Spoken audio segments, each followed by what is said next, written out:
Hello students, our next topic of discussion is chromosomes. Earlier we studied about the chromatin network in the nucleus.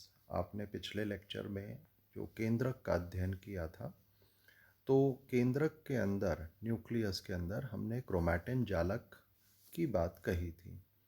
वही chromatin जालक आगे चलकर संघनित होता है और क्रोमोसोम या गुणसूत्र के रूप में बदलता है। तो जो हमारे यूकैरियोटिक कोशिकाओं का एक विशिष्ट लक्षण है कि कोशिका विभाजन के समय क्रोमोसोम्स बनते हैं। During the cell division the chromatin network condenses and forms the chromosomes. Chromosomes जो है, अगर हम देखें तो यह छड़नुमा संरचनाएं हैं, तभी इसे जोम कहा गया। जोम यानी बॉडी, तो rod like bodies, filamentous bodies कहा गया, जो केंद्रक के अंदर उपस्थित होती है। और यह आपको केवल सेल डिवीजन के समय पर, कोशिका विभाजन के समय पर ही दिखाई देगी। क्रोमोसोम्स को हम कैरियर ऑफ द जीन्स कहते हैं, क्योंकि डीएनए से मिलकर ही क्रोमोसोम का निर्माण होता है।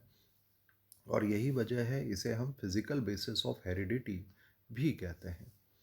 गुणसूत्र या क्रोमोसोम्स जो हैं, वह जब इंटरफेज हो रही है, यानी जब सेल डिवाइड नहीं हो रहा है, उस समय नहीं दिखाई देंगे, क्योंकि इनका जल जो प्रतिशत है, हाइड्रेशन परसेंटेज है, वो ज़्यादा होती है। लेकिन जब कोशिका विभाजन होने लगता है, सेल डिवीजन होने लगता है, तो उस समय क्रोमैटिन नेटवर्क जल त्यागता है, डिहाइड्रेट होता है, कंडेंस होता है, और जल की कमी होने के साथ साथ यह पैक भी होने लग जाते हैं हिस्टोन प्रोटीन की सहायता से। तो यह हमें स्पष्टतया दिखाई देने लगते हैं। क्रोमोसोम को सबसे पहले स्ट्रासबर्गर ने 1875 में जो है देखा। हालांकि इससे पहले भी नागेली नाम के वैज्ञानिक ने, कार्ल वॉन नागेली ने 1846 में इसके बारे में सबसे पहले बताया था, लेकिन वो इसका महत्व इतना साबित नहीं कर पाए। बाद में स्ट्रासबर्गर ने ट्रेडेस्केंशिया पौधे के अंदर इसके जो है स्वरूप को बताया। क्रोमोसोम शब्द वॉल्डेयर नाम के वैज्ञानिक ने दिया 1888 में, क्योंकि जब इसको अभिरंजित किया जाता है एसीटोकार्मिन के द्वारा, तो यह स्पष्ट छड़नुमा संरचनाएं दिखाई देती है। तो इस प्रकार से क्रोमो जो शब्द है वो कलर्ड से है, और जोमा जो शब्द है वह बॉडी से है, क्योंकि यह क्षारीय अभिरंजकों से अभिरंजित हो जाता है, बेसिक डाई से अभिरंजित या स्टेन हो जाता है।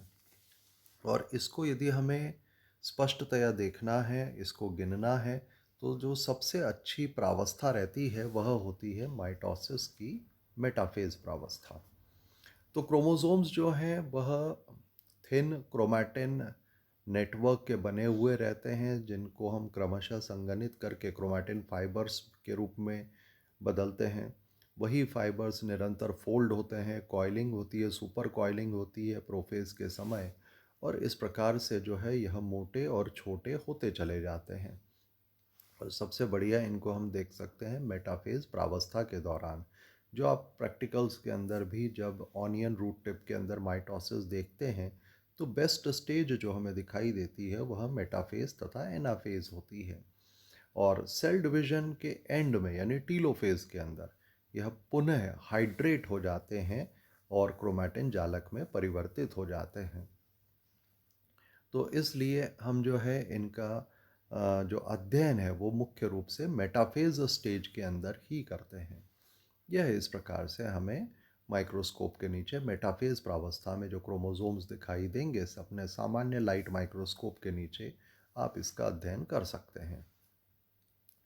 और क्रोमोसोम जो है वो अलग अलग प्रावस्थाएं दर्शाते हैं कोशिका चक्र के दौरान। So during the stages of cell cycle, तो जैसा आप देख रहे हैं इंटरफेज के अंदर यह केवल जालक के रूप में उपस्थित होता है, और जब यह सेल डिवाइड होने लगता है तो मेटाफेज के अंदर यह जो है कोशिका के बिल्कुल मिडल भाग में, मध्यावस्था प्लेट में, जिसे हम इक्वेटर ऑफ द सेल कहते हैं, वहाँ पे अवस्थित हो जाते हैं। एनाफेज के अंदर यह ध्रुव की तरफ गति करके पुनः दो डॉटर सेल्स के अंदर पहुंच जाते हैं। इनको हमें जब अभिरंजित करना होता है, स्टेन करना होता है, तो हम कौन सा डाई यूज़ करेंगे? हम जो है वो यूज़ जो केंद्रक के लिए तो हम हिमेटॉक्सिलिन का यूज़ करते हैं। और हिमेटॉक्सिलिन जो है वह एक ब्लडवुड ट्री हिमेटोजाइलम कैपेचिनम नाम के पौधे के अंतः काष्ठ से मिलता है, हार्टवुड से मिलता है। इससे केंद्रक का अध्ययन अभिरंजित करके उसका अध्ययन किया जाता है। यह बेसोफिलिक डाई है। इस प्रकार से जब केंद्रक के लिए तो हमने उस लकड़ी में से अभिरंजक निकाला, और जो क्रोमोसोम का अध्ययन है उसके लिए हम एसीटोकार्मीन का उपयोग करते हैं। एसीटोकार्मीन जो है वह हमें मिलेगा एक छोटे कीट से। तो ये जो कैक्टस के पौधे पर आपको इंसेक्ट दिख रहे हैं सफ़ेद रंग के, यह इंसेक्ट है डेक्टाइलोपियस कॉकस, जिसको जो कॉकस कैक्टाई भी कहा जाता था पहले के समय पर। इन इंसेक्ट्स को जब हम थोड़ा सा भी दबाएं तो इनमें से लाल वर्णक जो है वो निकलता है, और इनके अंडों पर भी यह उपस्थित होता है। तो इससे यह वर्णक जो है यानी एसीटोकार्मीन को बनाया जाता है। तो जैसे आप देख रहे हैं इन इंसेक्ट्स को हमने थोड़ा सा दबाया तो उसके अंदर से यह लाल रंग जो है वो निकल रहा है। इसी को एकत्रित करके इससे स्टेन बनाया जाता है क्रोमोसोम्स को अभिरंजित करने के लिए। अच्छा, क्रोमोसोम के जो नंबर हैं कोशिकाओं में, नॉर्मली सभी सेल्स के अंदर जो किसी एक जीव का, उसकी स्पीशीज़ का एक विशिष्ट नंबर होगा। जैसे अपन जानते हैं मानव के अंदर क्रोमोसोम नंबर जो है वो 46 है। तो सभी मानव में यही होगा अनटिल एंड अनलेस वहाँ कोई क्रोमोसोमल एबनॉर्मलिटी ना हो। ठीक है। तो क्लोजली रिलेटेड स्पीशीज़ में हैव सिमिलर क्रोमोसोम नंबर।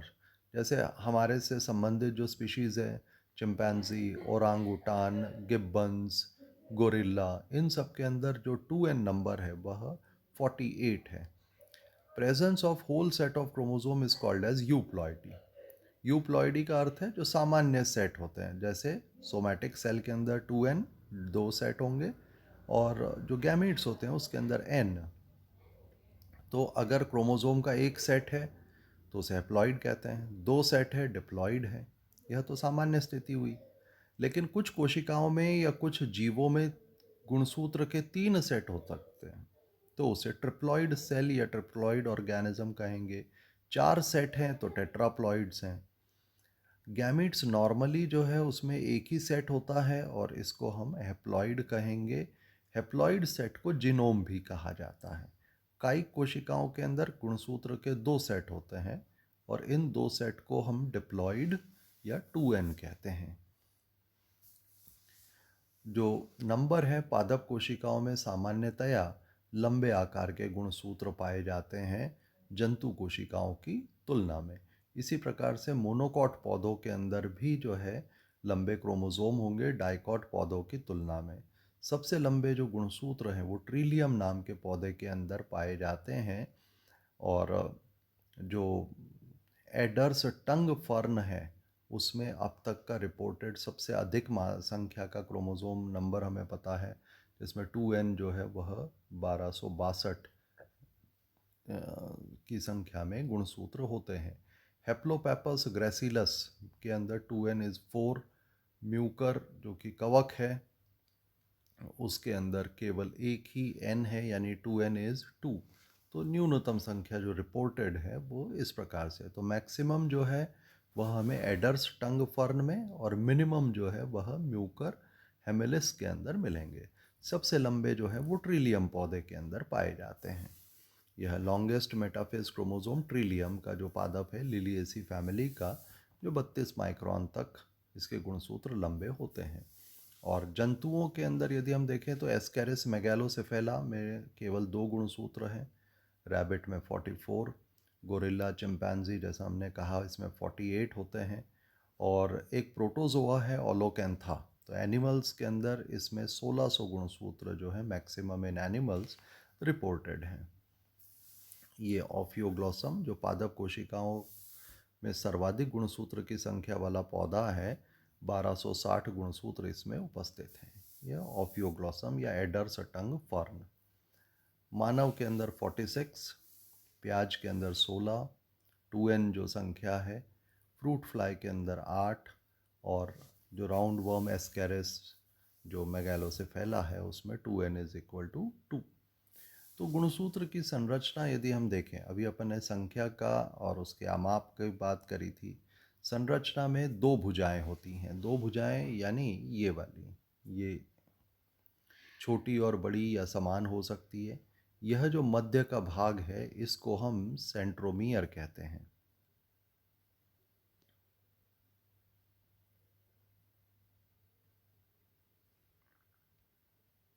तो ये जो मध्य का भाग है यह सेंट्रोमियर कहलाएगा, और जो किनारे के भाग हैं इनको हम टीलोमर्स कहेंगे। तो इस प्रकार से गुणसूत्र के अंदर यह तीन महत्वपूर्ण स्थान होते हैं जिनका अध्ययन किया जाता है। तो इस प्रकार से आप देख रहे हैं, जो इसका ऊपरी सिरा है यह टीलोमर, ये टीलोमर, ये सेंट्रोमियर। सेंट्रोमियर को प्राइमरी कंस्ट्रिक्शन भी कहते हैं। और इसके चारों तरफ प्रोटीन, ये जो हरे रंग से आपको दिखाई दे रहा है, इस प्रोटीन की एक परत भी हो सकती है, और यह प्रोटीन की परत को हम काइनेटोकोर कहते हैं। तो जो काइनेटोकोर आप यहाँ पर देख रहे हैं, यह प्रोटीन की परत है जो सेंट्रोमियर के चारों तरफ होती है, जिससे कि तंतु स्पिंडल फाइबर्स जुड़ते हैं। तो जो क्रोमैटिन जालक है, जैसा आप देख रहे हैं पहले चित्र के अंदर, यह इंटरफेज के दौरान क्रोमैटिन नेटवर्क है।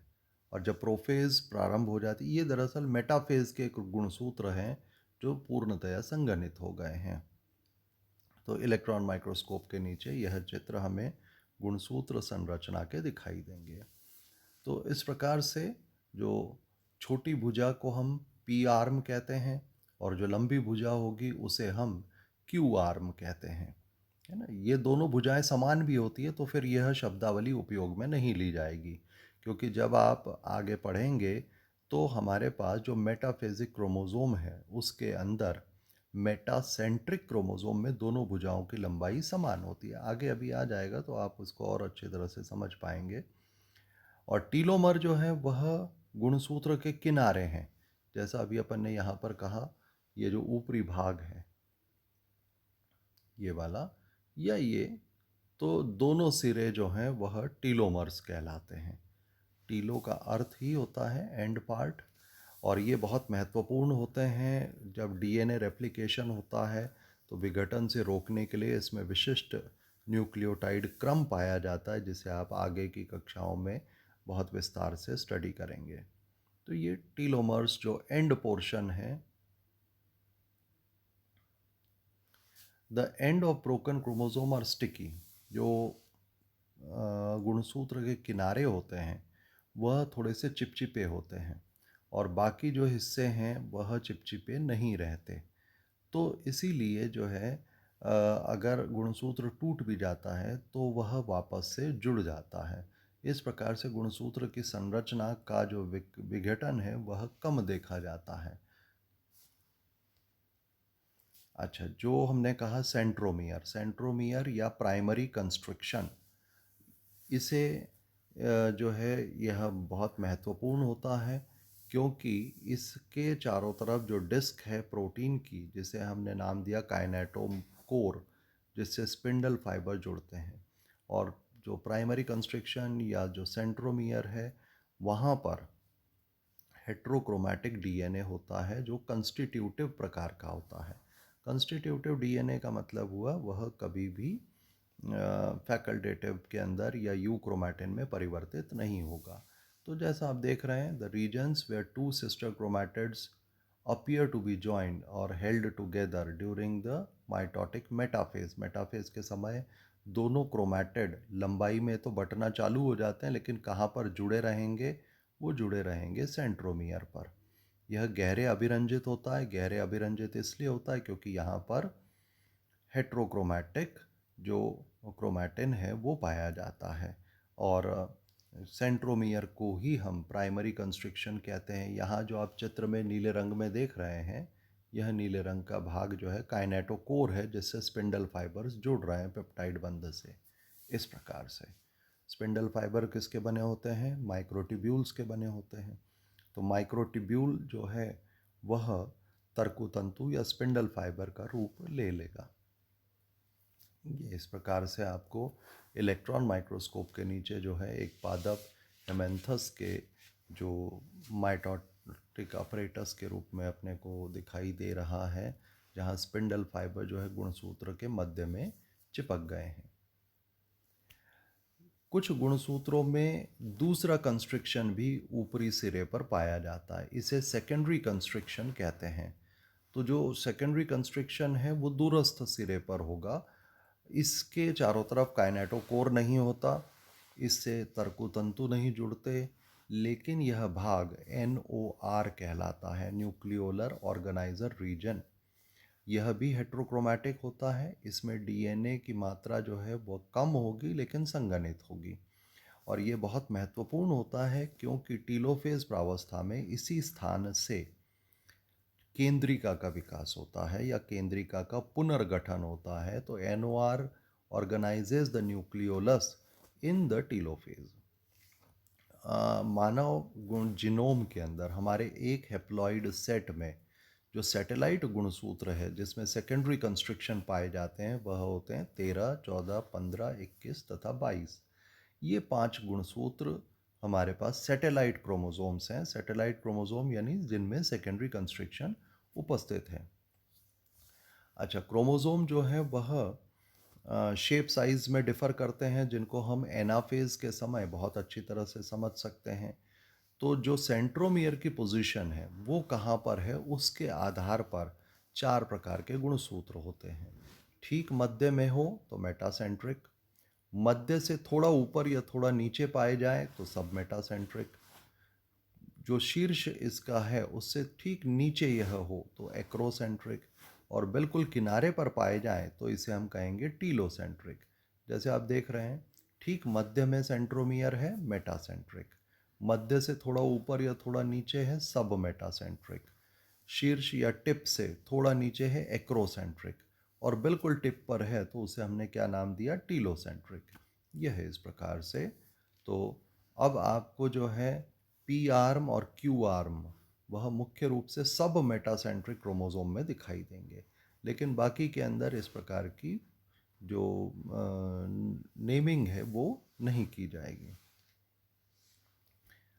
तो जो हमने कहा कि सेंट्रोमियर की पोजीशन अगर हम देखें ठीक मध्य में है तो उस गुणसूत्र को क्या कहा गया? मेटासेंट्रिक।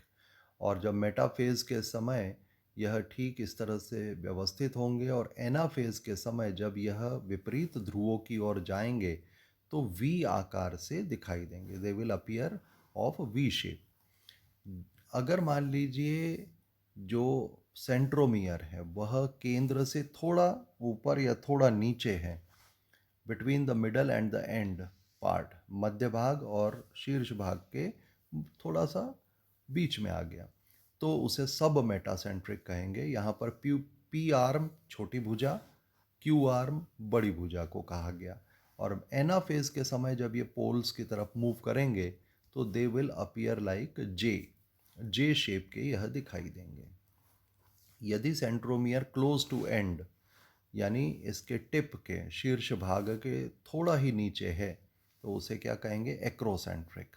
एक्रोसेंट्रिक जो गुणसूत्र है वह इस प्रकार से अपने को मेटाफेज में दिखाई देते हैं, और जब एनाफेज में यह क्रोमैटिड अलग अलग होकर अपोजिट पोल पर जाते हैं तो आई शेप के, यह जे शेप के दिखाई देंगे। और यदि सेंट्रोमियर बिल्कुल अंत में है तो उसे कहेंगे टीलोसेंट्रिक। टीलोसेंट्रिक जो गुणसूत्र है वह मेटाफेज में इस प्रकार से थर्ड जो चित्र है दिखाई देगा, और एनाफेज के दौरान जब वो ध्रुव की ओर गति करता है तो वह आई शेप का दिखाई देता है। अब डेनवर नाम के साइंटिस्ट ने हमारे जो गुणसूत्र हैं उनको ABCDEFG इस तरह से 7 समूहों में बांटा। उनके विशिष्ट लक्षण उन्होंने बताए। जैसे जो पहला समूह है जिसके अंदर गुणसूत्र 1, 2, 3 को शामिल किया गया, वहाँ जो मुख्य रूप से मेटासेंट्रिक क्रोमोसोम रखे गए। मेटासेंट्रिक जो क्रोमोसोम है वह हमें मिल रहे हैं ग्रुप ए यानी 1, 2, 3, ग्रुप जी यानी 21, 22, ई का 16वां जो गुणसूत्र है और वाई गुणसूत्र, ये सब मेटासेंट्रिक प्रकार के गुणसूत्र हैं। सब मेटासेंट्रिक के अंदर ग्रुप बी यानी क्रोमोसोम नंबर 5, 6 और सी के अंदर जो है 6, 7, 8, 9, 10, 11, 12 ये सब रखे गए। ग्रुप एफ 19, 20 एक्स के अंदर जो है गुणसूत्र यहाँ पर रखा गया। तो इस प्रकार से उन्होंने जो है इसका एक सिस्टम बनाया कि कौन से गुणसूत्र जो है वहाँ पर रखे जाएं। क्रोमैटिन जो जालक होता है, जैसे हमने कहा कि प्रोफेज में क्रोमैटिन जालक जो है वह संघनित होकर गुणसूत्र का निर्माण करता है। तो गुणसूत्र बनाने के लिए जो पैकिंग होगी उसके लिए हिस्टोन प्रोटीन सहायक होते हैं। हिस्टोन प्रोटीन छोटे प्रोटीन हैं जो कि आर्जिनिन तथा लाइसिन बेसिक एमिनो एसिड्स यानी कि क्षारीय अमीनो अम्ल की बहुतायत इसके अंदर रहती है। 5 मुख्य प्रकार के हिस्टोन्स होते हैं, H1, H2A, H2B, H3 तथा H4। और यह अलग अलग स्पीशीज़ के अंदर इनके अमीनो अम्ल में कुछ अंतर हो सकता है। जैसे आप यहाँ देख रहे हैं कि H1, H2A, H2B, H3 और H4 ये प्रोटीन्स हैं जिसके अंदर जो आर्जिनिन और लाइसिन की मात्रा है वह थोड़ी सी भिन्न रहती है, लेकिन अन्य अमीनो अम्ल की तुलना में ज़्यादा पाई जाती हैं।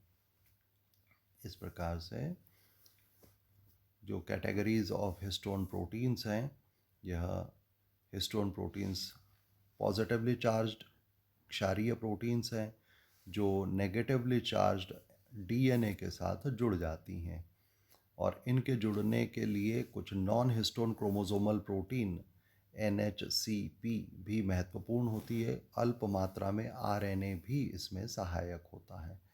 हिस्टोन प्रोटीन प्रोकैरियोट में नहीं पाई जाती। प्रोकैरियोट में नहीं होने के कारण ही वहाँ पर डीएनए को पैक नहीं करते और गुणसूत्र जैसी संरचना वहाँ पर नहीं बनती। यह जो है इसमें पैकिंग ऑफ द डीएनए आप देख रहे हैं जिसके बीच में H2A, H2B, H3, H4 के जो 4 अणु हैं, प्रत्येक के 2 मॉलिक्यूल्स आपस में जुड़कर यानी टोटल 8 बीच में आ जाते हैं। इसे ऑक्टामर कहते हैं। डीएनए इनके चारों तरफ लिपट जाता है और फिर बाहर से H1 इसको जो है सील करता है। तो यह कहलाता है न्यूक्लियोसोम पैकिंग मॉडल, जो रॉजर कॉर्नबर्ग नाम के वैज्ञानिक ने दिया था। तो इस प्रकार से डीएनए को पैक करके क्रोमोसोम बनाया जाएगा ड्यूरिंग द, यहाँ पर देख रहे हैं आप कि पैकिंग जो है नीचे वाले चित्र में फर्स्ट लेवल की पैकिंग हुई है। सेकंड में इसी नीचे वाले धागे को पुनः रिकॉइलिंग किया गया, तो वहाँ पर जो है सघन एक थ्रेड लाइक स्ट्रक्चर जिसको हम क्रोमैटिन कह रहे हैं, और ये इस तरह से पैक होता चला जाएगा। न्यूक्लियोसोम्स जो हैं वो अपने कोर पार्टिकल या ऑक्टामर के चारों तरफ लिपटते चले जा रहे हैं और अंततः यह लिपट कर गुणसूत्र का रूप ले लेंगे। इस प्रकार से ये देखिए अंततः यह संघनित होते चले गए। कॉइलिंग, रिकॉइलिंग, सुपर कॉइलिंग के ज़रिए जो है गुणसूत्र बन जाता है, जो प्रोफेज में प्रारंभ होता है और मेटाफेज के अंदर पूर्णतया यह बन जाएगा। ये अब और एनाफेज में जो है यह लंबाई में बढ़ जाता है। तो प्रत्येक गुणसूत्र के जो 2 भाग बने उसको हम क्रोमैटिड कहते हैं, जो फिर अलग अलग ध्रुवों की तरफ गति करेंगे। तो गुणसूत्र की यह पैकिंग और उसका क्रोमैटिड निर्माण इस प्रकार से, ये जो विभिन्न लूप्स हैं जब ये प्रोटीन के चारों तरफ लिपटते हैं और इस तरह से इसकी मेटाफेज के दौरान व्यवस्था होती है या पैकिंग होती है। अच्छा, गुणसूत्र का चित्रात्मक जो प्रस्तुतिकरण है, जब हम माइक्रोस्कोप के नीचे इसे देखते हैं, उसके फ़ोटो को एनलार्ज करते हैं और लंबाई के घटते क्रम में उसे व्यवस्थित करते हैं तो उसे कैरियोटाइप कहा जाता है। कैरियोटाइप को जब हम चित्रों में समझाते हैं तो उसे ईडियोग्राम या ईडियोटाइप कहते हैं। जैसे ये वास्तविक गुणसूत्र के चित्र हैं जिनको हमने घटते हुए क्रम में शो किया है, तो इसको कहेंगे कैरियोटाइप। तो यहाँ पर आप देख सकते हैं जो अलग अलग समूह डेनेवर के वर्गीकरण के हिसाब से 1 2 3 ए ग्रुप के अंदर 4 5, दूसरे ग्रुप में सी जो है उसके अंदर 6 से लेकर 12 तक तथा एक्स गुणसूत्र, फिर डी जो है 13 14 15, ई 16 17 18, एफ 19 20, और हमारे पास फिर 21 22 और वाई जो को गुणसूत्र है वो जी समूह में रखा गया। ये कैरियोटाइप हो गया। जो माइक्रोस्कोप के नीचे दिखा वो पहला चित्र है, और फिर उसके बाद उसे हमने लंबाई के घटते क्रम में व्यवस्थित किया, और जब हम इसका चित्रात्मक और किसी चिन्हों के साथ इसको प्रस्तुत करते हैं, उनके जीन की स्थिति या उनके बैंड्स को दर्शाते हैं, तो इसको हम ईडियोग्राम कहते हैं। तो यहाँ पर जो चित्रात्मक प्रस्तुति है कैरियोटाइप की, साथ ही साथ हमने उसे चिन्हित भी कर दिया है ये इस तरह से। तो स्कीमेटिक क्रोमोसोम मैप जो है उसको ईडियोग्राम कहा जाएगा। तो ये हमारे पास जो है तीसरा जो सबसे बड़ा ग्रुप है उसका हमने ईडियोग्राम दर्शाया हुआ है। एमनियोसेंटेसिस के अंदर जो एक प्रक्रिया होती है उसमें भ्रूण के चारों तरफ उपस्थित एमनियोटिक द्रव में उपस्थित कोशिकाओं का ही द्रव लेकर हम उसको संवर्धित करते हैं, कल्चर करते हैं तथा उससे गुणसूत्र का कैरियोटाइप बनाते हैं, जिसके ज़रिए ये पता पड़ जाता है कि गुणसूत्र में कोई विकृति तो नहीं है संरचनात्मक या संख्यात्मक, और अगर कोई गड़बड़ी हो तो भ्रूण में आनुवांशिक रोग हो सकता है। तो यह एक लाभदायक तकनीक है, लेकिन इसका दुरुपयोग बहुत ज़्यादा होता है क्योंकि इससे भ्रूण का लिंग निर्धारण भी हो जाता है। ये पता पड़ जाता है कि वह लड़का है या लड़की, तो इसका मिसयूज़ फीटल फिटिसाइड के रूप में होने की वजह से सरकार ने इसको प्रतिबंधित कर रखा है। नहीं तो जो एमनियोसेंटेसिस की प्रक्रिया है उसमें गुणसूत्र की संरचना को हम जान सकते हैं। कुछ विशिष्ट गुणसूत्र होते हैं जिनको जाइंट क्रोमोसोम कहा जाता है, जो हमें नेकेड आई से भी दिख सकते हैं, खुली आँख से भी माइक्रोस्कोप के नीचे देख सकते हैं। वैसे तो कई प्रकार के जाइंट क्रोमोसोम होते हैं, लेकिन दो को आपको विशेष रूप से याद रखना है। जैसे सलाइवरी ग्लैंड क्रोमोसोम जो डिप्टेरा मक्खियों में बहुतायत में मिलता है, जैसे ड्रोसोफिला कायरानोमस के अंदर बेल्बियानी नाम के वैज्ञानिक ने इसके बारे में सबसे पहले बताया था कि थर्ड स्टेज लार्वा की लार ग्रंथि में यह गुणसूत्र उपस्थित होते हैं, और यह इस प्रकार से इसका आपको लैब में जो है एक्सपेरिमेंट भी करना है। जब आप ड्रोसोफिला को संवर्धित करेंगे तो उसके लार्वा की ग्रंथियों से इस गुणसूत्र को निकाल कर अभिरंजित करेंगे। और दूसरा जो जाइंट क्रोमोसोम है वह है लैंप ब्रश क्रोमोसोम, जिसको फ्लेमिंग ने सबसे पहले देखा, और रुकेट नाम के वैज्ञानिक ने इसको जो है नाम दिया था। यह एम्फीबिया और कई अन्य जीवों के अंड कोशिकाओं में मिलती है जब प्री वाइटेलोजेनेसिस हो रही होती है, जिस समय डीएनए जो है वो अत्यधिक बढ़ जाता है, लूप्स बनाता है, और इन लूप्स के ज़रिए एमआरएनए का संश्लेषण होता है। तो जैसा आप देख रहे हैं यहाँ पर कि जो डीएनए है उसके लूप्स खूब सारे बन गए, तो यह लैंप के ब्रश के समान या परख नली के ब्रश के समान दिखाई देता है, जिस वजह से इसे लैंप ब्रश क्रोमोसोम कहा गया है। तो आज आपने गुणसूत्र की संख्या, संरचना, उसकी पैकिंग और कैरियोटाइप का अध्ययन किया। इसको आप किताब से भी पढ़ें, और इसका जो है बार बार वीडियो देख कर रिवीजन इसको करते रहें। Thank you.